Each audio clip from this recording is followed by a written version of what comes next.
Bonjour à tous les amis, c'est encore moi Kevin, auteur du blog Le Japon en noir et blanc. Aujourd'hui j'aimerais répondre à la question: est-ce que je suis marié ou je veux me marier à une japonaise pour le visa? On se replace un peu dans l'histoire. À cette époque là je travaillais encore à Barbacoa, qui est un restaurant brésilien pour ceux qui arrivent. Voilà, j'avais l'habitude de travailler de 9h à 16h. Et ce jour là après le taf, j'avais donné rendez-vous à une amie japonaise pour aller boire un café. Donc voilà, je termine le taf, mon ami m'attend. Pour lui dire bonjour, je lui fais un sort de petit câlin bise, comme on a l'habitude de faire en France. Et là, au moment où je lui fais la bise, il y a un de mes collègues japonais qui passe. Pour information, au Japon, les Japonais, pour se dire bonjour, en fait, ils ne font pas la bise. Il n'y a quasiment aucun contact entre l'homme et la femme. Le seul contact qu'il y a entre l'homme et la femme, c'est dans le couple, par exemple. Si vous venez au Japon, ne serrez jamais la main à un Japonais, ne faites jamais la bise à une Japonaise. La plupart des Japonaises trouvent que la bise, c'est quelque chose de dégueulasse, de sale. Bref, mais mon amie japonaise était un peu différente car elle avait déjà vécu en France et voilà. À ce moment-là, je n'aurais jamais en fait pensé qu'un simple câlin bise, qu'une simple bise allait engendrer des conséquences en fait à mon travail. Mais j'allais vite me rendre compte. Voilà, le lendemain, j'arrive au taf, tranquille, comme d'habitude, je me change et tout ça. Mes collègues japonais arrivent vers moi et me disent: Kevin-san, Kanojo no shashi no misete? Je traduirais par montre-moi les photos de ta copine. J'étais en mode mais non, c'est pas ma copine en fait, c'est qu'une amie. Ils étaient là: non, arrête de faire le modeste, t'es un menteur, montre-moi les photos de ta copine, elle est très jolie en plus, n'aie pas honte. Et là, deux filles entrent dans le vestiaire. D'ailleurs, ce vestiaire était mixte, j'ai jamais compris pourquoi. Ils disent que les Japonais ont de la pudeur, ont du respect de leur corps et tout ça. Mais mon vestiaire à mon taf était mixte. Et là, l'un de mes collègues sort: hey Kevin, dis-moi, c'est qui la plus mignonne entre ta copine et elle? Moi, dans ma tête, j'étais mais putain, mais à quoi il joue en fait ce mec? Il veut m'humilier ou quoi? Je savais pas quoi répondre pour blesser personne en fait. Mais je suis honnête, je peux pas mentir. Donc j'ai dit ma pote, mon ami, et j'ai dit mon amie. Mais elle aussi, elle est très jolie. Et depuis ce jour-là, en fait, à cause de cet idiot, c'est devenu, la relation avec ces filles-là est devenue très bizarre. Et les jours passent, j'entends plus parler de cette histoire. Et là, l'un des Seishin, pour ceux qui connaissent pas, c'est employé à plein temps. Et là, t'as le Seishin qui vient me voir: Kevin-san, hayaku kekkon shita hou ga ii desu yo. Shinai to kubi ni narimasu yo.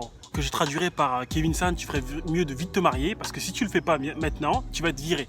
Et moi en fait là j'étais choqué qu'il vienne me dire ça et je savais pas quoi répondre, donc j'ai acquiescé comme un japonais. J'ai dit ok, so desu ne, wakarimashita. Bon, à ce moment-là en fait j'avais pas compris ses motivations parce qu'il me restait encore 3 mois de visa en fait.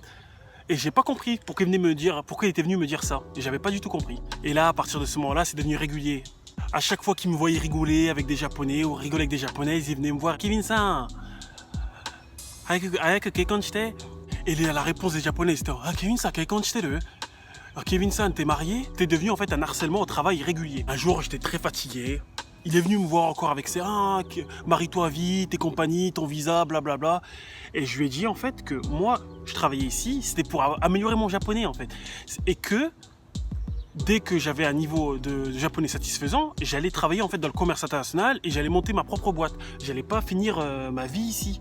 Et là, au moment où je lui ai dit ça, il est parti. Tu sais qu'il y a des haters qui vont me dire: Kevin-san, tu te la pètes, pourquoi tu l'as répondu comme ça se fait pas de rabaisser les gens. Mais en fait, mon but, c'est pas de le rabaisser, c'est de lui faire comprendre qu'il s'inquiétait pour moi, mais moi, en fait, j'étais là seulement pour améliorer mon japonais. J'étais pas là pour faire chier les gens, j'étais pas là pour l'emmerder, j'étais pas là pour me la péter, et j'étais juste là pour améliorer mon japonais. Et je voulais qu'il arrête en fait de m'harceler constamment pour le visa, pour me marier et compagnie.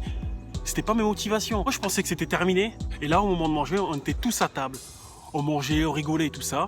Et t'as le Seishin, l'employé régulier, il vient devant tout le monde dire: Kevin, faudrait vraiment que tu règles ton problème de visa là.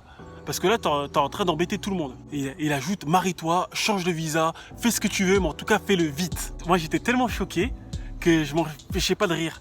Et tous les Japonais autour de moi étaient choqués. Et ils étaient en mode Kevin-san, visa motte hein. Visa motte hein.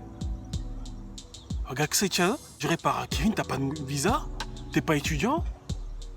T'es clandestin? Personne n'avait compris pourquoi le Seishin était venu en fait exposer mes problèmes en fait devant tout le monde.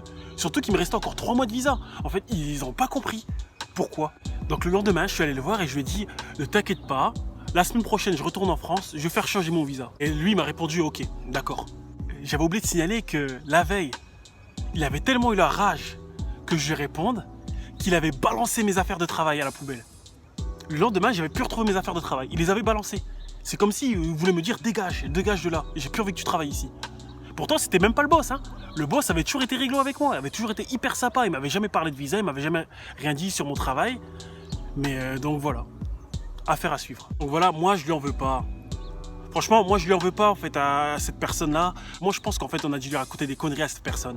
Comme quoi je sortais avec une japonaise, comme quoi je m'amusais avec les filles, qu'on m'avait vu dehors, faire la bise ou embrasser une japonaise. Qu'il avait pensé que j'étais comme ses autres collègues de travail brésiliens, japonais ou américains qui s'amusaient avec les filles. Et que mon seul but en fait au Japon c'était de trouver une japonaise, me marier avec elle et avoir le visa de travail.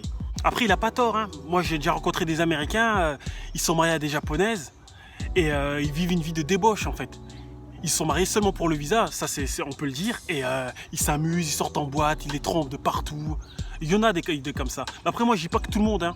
Il y en a aussi qui sont vraiment mariés par amour. Je mets pas tout le monde dans le même sac. D'ailleurs c'est pas pour rien que le taux de divorce dans les couples mixtes est très élevé au Japon. Voilà, pour répondre à cette question, est-ce que je suis marié à une japonaise ou est-ce que je veux marier à une japonaise pour le visa? La réponse est non. Parce que je sais très bien, si je réponds pas à cette question, on va encore m'accuser de faire du putaclic ou quelque chose comme ça. Donc non, la réponse est non. Si dans le futur j'étais amené à me marier avec une japonaise, ce serait par amour et non pour un morceau de papier. Ça c'est la morale de l'histoire. Si vous avez aimé ma vidéo, n'hésitez pas à vous abonner, à lâcher un like et à partager. Concernant les vlogs, les vidéos, les photos du Japon, j'en poste régulièrement sur Instagram, donc n'hésitez pas à me suivre sur Instagram. Matane.